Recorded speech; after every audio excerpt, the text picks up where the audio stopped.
ঈশ্বৰ নিয়ন্ত্ৰক কেনেকৈ মানি ল'ম আমি আনক নিয়ন্ত্ৰণ কৰিবলৈ যাওঁ কিন্তু মই নিজক বিচাৰ কৰি চোৱা প্ৰয়োজন মোৰ নিজৰ ওপৰত নিজৰ নিয়ন্ত্ৰণ আছে নে নাই এই শৰীৰটোৰ মালিক হৈছে জীৱাত্মা জীৱাত্মাৰ চাকৰ হৈছে ইন্দ্ৰিয়বিলাক নহয়নে এই শৰীৰটোত চাকৰৰ মতে মালিক চলি আছে নে এতিয়া মালিকৰ মতে চাকৰ চলি আছে সেইটোহে লাগে মোক মই সেইটোহে চাব লাগিব মইতো জানো এইটো খাব নালাগে হলেওতো মই সেইটোকে খাবলৈ গৈছো মই জানো যে এইটো কবগে নালাগে ভুলতে কৃষ্ণ বুলি নোলায় কিন্তু ভুলতে আকৌ বেয়া মাতটো ওলাই নহয় সমস্যা সেইখিনিতে এতিয়া গতিকে নিজক যদি নিয়ন্ত্ৰণ কৰিব পৰা যায় তেতিয়া অন্তৰত স্বাধীনতা আহে আৰু যদি নিজৰ ইন্দ্ৰিয় খোপাৰ গোলামীয়ে মই কৰি থাকিব লগা হৈছে ইয়াতকে আৰু পৰাধীনতাৰ পৰাকাষ্ঠা সংসাৰত একো নাই বাহ্যিকত লাগিলে আমি যিমানেই স্বাধীনতা নাপাওঁ নিজৰ ভিতৰত যদি মই নিজেই স্বাধীন নহয়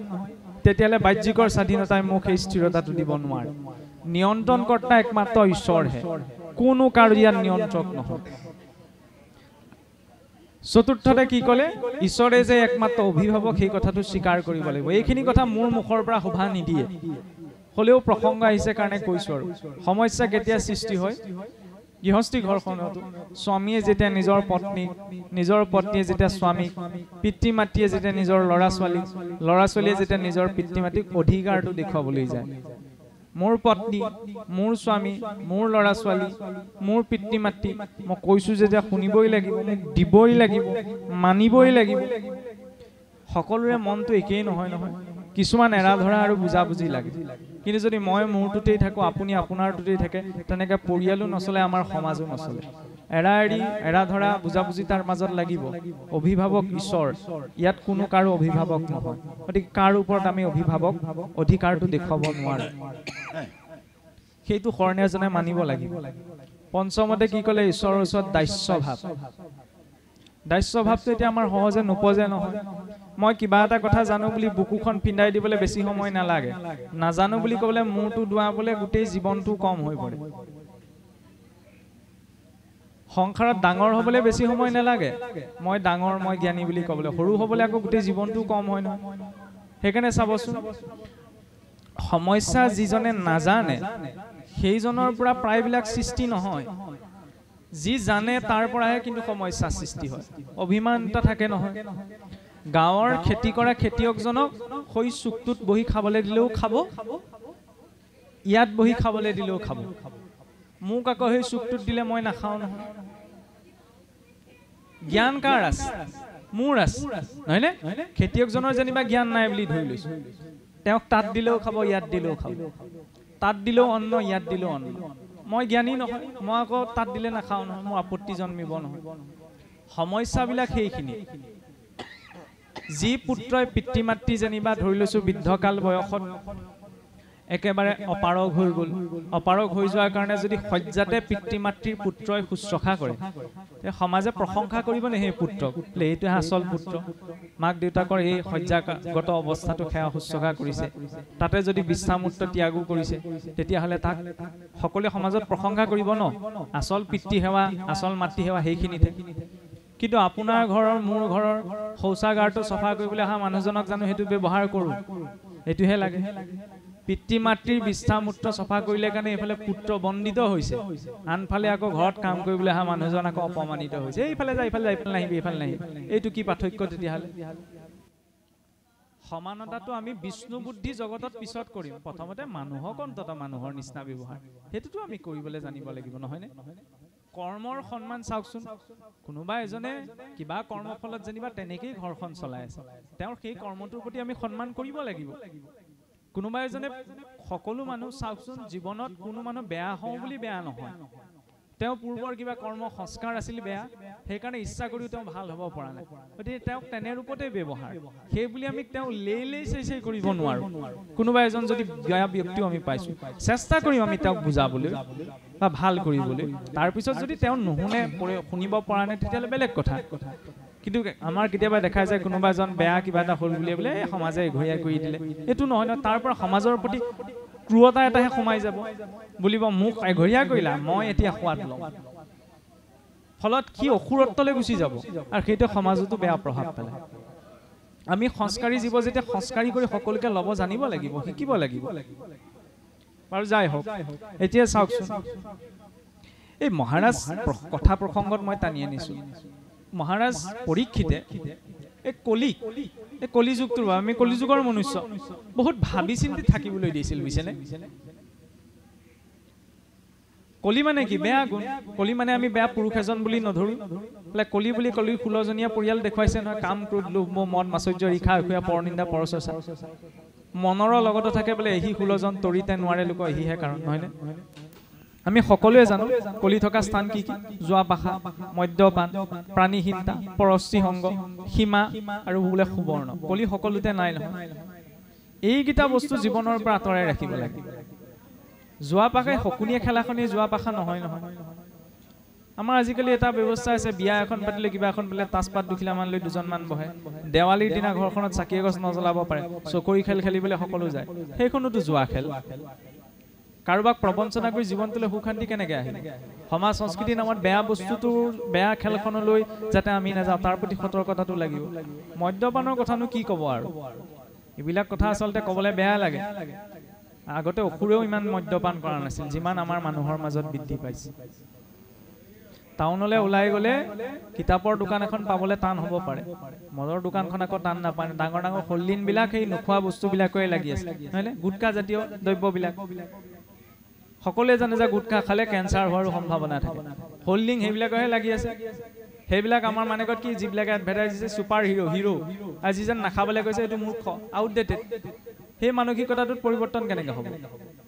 কেঁচুৱা ল'ৰাটোৱে একো নাই যদি চুচৰি বাগৰি মাখিয়তী চাল এৰ খাই হ'লেও খোজগীতা পোনাব বিচাৰিছে ডাঙৰ হৈ যদি খোজ বেকা হোৱা কিবা এটা খায় সেইজনো মানুহ বুলি কেনেকৈ মই ভাবিম লাগিলে যোনেই নহওক ধৰ্ম হৈছে অধৰ্ম হৈছে পিছ কথা মানুহৰ ওপৰত কেনেকৈ চিন্তা কৰিম লেবা থেবা মাতেৰে হ'লেও কেঁচুৱাটোৱে মা বুলি ক'ব বিচাৰিছে ডাঙৰ হৈ যদি আৰু লেবা থেবা মাতেৰে জিভাখন পাক খাই যোৱা কিবা এটা খায় কি থাকিল বাৰু মনুষ্যত্ব প্ৰাণী হিংসাৰ কথা ওলাই গৈছে কিনো ক'ব পৰশ্ৰী সংগৰ কথা আমি সকলোৱে জানো সীমা এতিয়া হিন্দুস্তান পাকিস্তানৰ পৰা আৰম্ভ কৰি ককাই ভাইৰ মাজতে সেই সীমাটোক লৈ কেতিয়াবা দম হোৱা দেখা যায় নহয় এইবিলাক ব্যৱহাৰিক দিশৰ কথা এফালে চাওকচোন হিৰণ্য কশিপুৱে কেতিয়াৰ পৰা ভগৱান বিষ্ণু শত্ৰু বুলি ভাবিবলৈ ধৰিলে যেতিয়া এই বৰাৰূপী নাৰায়ণে হিৰণ্যক বধ কৰি থৈ গ'লি তাৰ আকস্য নাৰায়ণ শত্ৰু নহয় নহয়নে ভায়েকক বধ কৰিলে কাৰণে নাৰায়ণকো শত্ৰু বুলি ভাবিলে ভাতৃৰ প্ৰতি স্নেহ আছিলে কাৰণে আজিৰ যুগত আকৌ সেইকণ ভাতৃ স্নেহৰ অভাৱ দেখা যায় নহয় বোলে একে পিতৃ মাতৃৰ সন্তান মাত বোল নাই বোলে কিহৰ লগত লাগি এই মাটি বাৰীৰ লগত লাগি অসুৰৰো ইমানকণ মেনাৰ্ছ আছিল যে ভাতৃ প্ৰেমটো কেনেকুৱা হ'ব লাগে মানুহ হৈ যদি মোৰ সেইকণৰ অভাৱ হয় মই যদি ককাই ভাইৰ মাজত মিলা প্ৰীতিয়ে নাথাকোঁ তাৰপিছত মই আৰু বহু শাস্ত্ৰ পঢ়িলেও জানো মোৰ কিবা লাভ আছে লাভ হ'ব নিজৰ যদি ককাই ভাইৰ মাজতে মই মিলা প্ৰীতিয়ে থাকিব এইবিলাক বোলে ভাষণত ভাল লগা কথাহে আচল পালেহে গম পাবা বোলে এইটোৱে বোলে একদম সীমা ঠেলি ঠেলি মোৰ ভেটি লগাই দিলে দিয়ক ঈশ্বৰক দি দিছোঁ তেওঁ মোৰ ভেটিহে ঠেলিছে ঈশ্বৰে 21 পুৰুষ ঠেলি দিব গোটেই জীৱন উধাৰিব নোৱাৰিব সেইকণ ধৈৰ্যটো জীৱনত লাগিব আমাৰ আকৌ ৰিয়েকশ্যনবিলাক পটককৈ নহয় কোনোবাই কিবা এটা ক'লে বোলে আমি খেদা মাৰি যাওঁৱেই নহয় সেই ধাৰাটোত আচলতে ভক্তি সহনশীলতা জীৱনত সদায় থকাটো সম্ভৱ নহয় অকণমান ঈশ্বৰৰ প্ৰতি সেইখিনি সময়তো বিশ্বাসটো লাগিব মোৰ লগত যদি কোনোবাই অন্যায় কৰিছে তেওঁক ঈশ্বৰে চাব এতিয়া ইয়াৰ পাছত চাওকচোন এই চিন্তাটো থাকিলে জীৱনলৈ দাস্য ভাৱটো আহিব নহ'লেনো কিহক লৈ অহংকাৰ প্ৰকাশ কৰিম কাপোৰ কানি চবচোন লোকৰ পৰা লোৱা ছালখন আছে কাৰণে সন্মানটো আছে শুনিবলৈ এইবিলাক বেয়া লগা কথা কিন্তু সত্য সেইটোৱে আজি ছালখন আছে কাৰণে মই আপোনাৰ ওচৰলৈ আহিছোঁ আপুনি মোৰ ওচৰলৈ যাব ছালখন এৰুৱাই দিলে কোনো কাৰ ওচৰলৈ নাযায় ছালখনৰ নিমিত্তেই জীৱনটো নহয় নহয় আজিকালি কিছুসকলে জীৱনটো এই ছালখনৰ কাৰণেই জীয়াই আছে শুনিবলৈ বেয়া লাগে বিশেষকৈ বিবাহৰ ক্ষেত্ৰত চাওকচোন উত্তৰ প্ৰজন্ম কিছুমানৰ মাজত কেনেকুৱা বিশৃংখলতা দেখা দিছে বোলে কেইদিনমান এজনৰ লগত ভাল লাগিলে পাৰ কৰিলে আকৌ বেলেগৰ লগত বিবাহ বুলি ক'লে কেনেকুৱা এটা দায়িত্ব বুজা যায় ভগৱান ৰামচন্দ্ৰই যেতিয়া সীতা দেৱীক হৰণ কৰি নিছিল ৰাৱণে জগতৰ ঈশ্বৰ হৈ পেলাই সীতাক উদ্ধাৰ কৰিবলৈ যোৱা নাই 14 লাখ কিলোমিটাৰ খোজকাঢ়ি গৈছে বাকীবিলাক যুদ্ধ কৰিছে দূৰৰে কথা 14 লাখ কিলোমিটাৰ খোজকাঢ়ি গৈ এজন ব্যক্তিয়ে নিজৰ পত্নীক উদ্ধাৰ কৰি আনিছে আজিৰ যুগত গ'লহেঁতেন নিজৰ গাঁৱৰ ঘৰতে সমস্যা সমাধান বিচাৰিলেহেঁতেন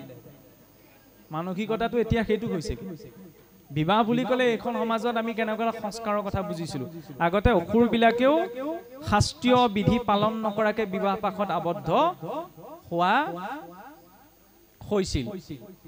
শাস্ত্ৰীয় মাৰ্গেৰেহে বিবাহ পাশত আবদ্ধ হৈছিল অসুৰৰ বিবাহবিলাকৰ ক্ষেত্ৰতো কিন্তু এতিয়া দ্বাদশত প্ৰসংগ এটা আহে দ্বাদশত ইমান ধুনীয়াকৈ লিখিছেগৈ বোলে এৰি বেদ বিধি আচৰিবে পাপ ঘোৰ বেদ বিধি মানে কি শাস্ত্ৰৰ বিধি ত্যাগ কৰিবলৈ এতিয়া পাপহে আচৰণ কৰিব এৰি বেদ বিধি আচৰিবে পাপ ঘোৰ বাক্যে বুলিবে মাত্ৰ এহি ভাৰ্যা মোৰ এতিয়া বিবাহৰ নামত মুঠতে মুখেৰে ক'লেই হ'ল আৰু বিয়া হ'ল নে বোলে হৈ গ'ল এতেকে বিবাহ হইবে নালাগে বিচাৰ গতিকে বিয়া কৰাৰ ক্ষেত্ৰত বেলেগ বিচাৰ কৰাৰ প্ৰয়োজনে জ্ঞাতিও কুটুম্বভাৱে বেহি খাইবে তাৰ এই মিতি কুটুম মিলাই ভোজ এটা দি দিলে হৈ গ'ল বিয়া হৈয়ে গ'ল আজিকালি আমাৰ তেনেকেহে বিবাহখন পাতিবলৈকে এমাহ ধৰি লওক 6 মাহ এবছৰ আগৰ পৰা পৰিকল্পনা চলে নহয়নে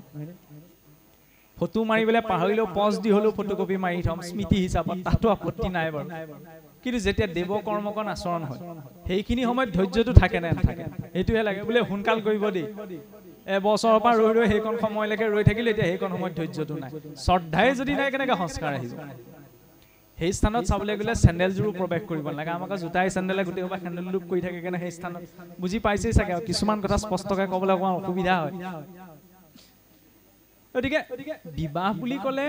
সৃষ্টিৰ আটাইতকৈ শ্ৰেষ্ঠ দেৱ কৰ্ম বিবাহ বুলি ক'লে শৰাইভাগ সজোৱা নামষাৰ প্ৰসংগ কৰাতকৈও পবিত্ৰ কৰ্ম কাৰণ গৃহস্থী আশ্ৰমত প্ৰৱেশ কৰিছে নহয় লক্ষ্মী নাৰায়ণ স্বৰূপ জ্ঞান কৰিছে কম ডাঙৰ কথা নে সপ্তপতি গমনৰ সেই 7টা সংকল্প যদি কেনেবাকৈ জানি বুজি কৈছে জীৱনত স্বামীয়ে স্ত্ৰীক স্ত্ৰীয়ে স্বামীক টানকে এষাৰ কথা ক'ব নোৱাৰে পিতৃয়ে নিজৰ গুৰুত্ব ছেট কৰি পেলাই সেই লক্ষ্মীক অৰ্পণ কৰিছে আমাৰ আকৌ ক'ত লাগি থাকে বৰ পক্ষ ডাঙৰ নে কন্যাৰ পক্ষ ডাঙৰ এইবিলাক বৰ বিচাৰ কৰিবলগীয়া কথা নাই আৰু চাবলৈ গ'লে কোনো কাৰণে বৰ পক্ষ ডাঙৰ হ'বই নোৱাৰে কন্যাৰ পক্ষহে ডাঙৰ কেনেকৈ ডাঙৰ দান লোৱাজন ডাঙৰ নে দান দিয়াজন ডাঙৰ দান দিয়াজনহে ডাঙৰ দান কোনে দিছে কন্যাৰ পিতৃয়ে নিজৰ ঘৰখনৰ লক্ষ্মীক পঠাই দিছে ধেমালি কথা নে আমাৰ আকৌ ভাবি থাকে বৰ পক্ষ এইবিলাক কথানো বিচাৰ কৰিবলগীয়া কথা আমি যিটো সংস্কৃতিত ডাঙৰ দীঘল লৈছো এইটো মাতৃপ্ৰধান সংস্কৃতি ভগৱন্তই যে অৱতাৰ গ্ৰহণ কৰে আমি কওঁ দুষ্টক দমন শান্তক পালনৰ বাবে ভগৱন্তৰ অৱতাৰ গ্ৰহণ কৰে সুখ সংগীতাত ভগৱন্তৰ অৱতাৰৰ আৰু এটা ৰহস্য প্ৰকাশ কৰা হৈছে কি বোলে ভগৱন্তৰ মাতৃ স্নেহটো অনুভৱ কৰিলেও অৱতাৰ গ্ৰহণ কৰে মাতৃ ইমান সদাবন্দিত জগতৰ সৃষ্টি হৈছে মাতৃৰ পৰা মাতৃগৰাকী হৈছে নিৰ্মাতা আজিকালিহে চৰকাৰী ফৰ্মখনত ফাদাৰ নেমটো প্ৰথমতে আহে কিন্তু আমি পিতৃপ্ৰধান সংস্কৃতিৰ লোক নহয় মাতৃপ্ৰধান আমি কি কওঁ মাক দেউতাক বুলি কওঁ দেউতাক মাক বুলি নকওঁ লক্ষ্মী নাৰায়ণ বুলি কওঁ গৌৰী শংকৰ বুলি কওঁ যদি গুৰুৱে সন্ন্যাস গ্ৰহণ কৰে সন্ন্যাস গ্ৰহণ কৰাৰ পিছত সেই সন্ন্যাসী গুৰুজনে নিজৰ পিতৃক কিন্তু প্ৰণাম কৰিব নোৱাৰে কাৰণ সেই সম্পৰ্কৰ ঊৰ্ধত গুচি গ'ল কিন্তু মাতৃক আকৌ দণ্ডৱতে প্ৰণাম কৰিব পাৰে কাৰণ মাতৃৰ ক্ষেত্ৰত কোনো বাছ বিচাৰৰ কথা শাস্ত্ৰৰ ক্ষেত্ৰত নাই আজি সেই কথাটো অসুৰেও স্বীকাৰ কৰি গৈছে কেনেকে হিৰণ্যাক্ষই যেতিয়া ইন্দ্ৰক পৰাস্ত কৰি পেলাই ইন্দ্ৰৰ ৰাজমুকুটটো বিজয়ৰ প্ৰতীক ৰূপত কাঢ়ি আনিছিল তাৰ সেইকণ সংস্কাৰ তাৰ ভিতৰত আছিল যে মুকুটটো আনি নিজেই পিন্ধাহি নাই প্ৰথমতে ক'ত দিছেগৈ নিজৰ মাতৃ দ্বিতীয় চৰণত ভাওনাখনত আমি দেখোনে মাতৃ সন্মান ইমান আমাৰ আকৌ কি হয় সৌ সিদিনালৈকে মা দেউতা লাহেকে বৃদ্ধকাল প্ৰাপ্ত ঘৰত বোলে বুঢ়া বুঢ়ী আছেনে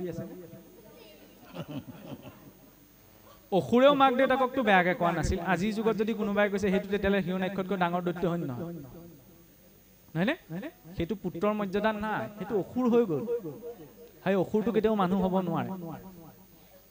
সেই চিন্তাটো আজিৰ প্ৰজন্মৰ মাজত লাগে কিমান এটা ডাঙৰ দায়িত্ব মৰিলে আকৌ আমি সান্তনা দিবলৈ যাওঁ মৰিলে ভাল হ'ল বুজিছেনে তেওঁ কষ্ট কম খালে তোমালোক কষ্ট কম হ'ল ভাল কষ্টটো কম হ'ল গৃহস্থৰো তালৈকে সোনকালে মৰক বুলি গীতা কৰে